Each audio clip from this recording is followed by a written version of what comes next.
when someone comes to me and wants to change their smile, they're interested in some cosmetic dentistry, the first thing I do is sit down with them to find out exactly what it is they're looking for. We might look at some pictures and talk about, what celebrity has an attractive smile to them. We'll look at different types of tooth shapes. And again, a lot of times people just come in and say they just want a nicer smile, but they can't necessarily quantify that. So we sit down and we just talk and look at some things. Then I take a series of photographs and impressions, and I'll start going to work.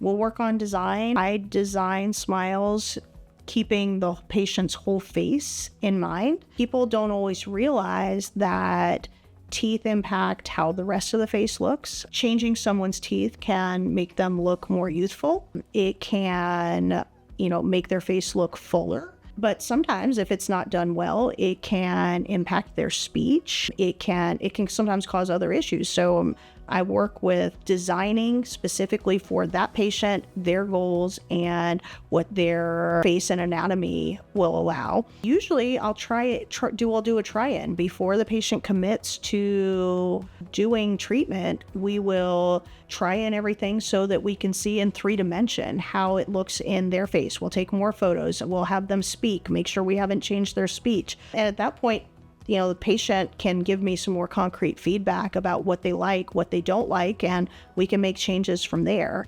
Then when we actually do treatment, I use temporaries as maybe almost a third test drive at that point to see how things look, how they function, and make sure that the patient's happy. So by the time we finalize anything, the patient is always thrilled.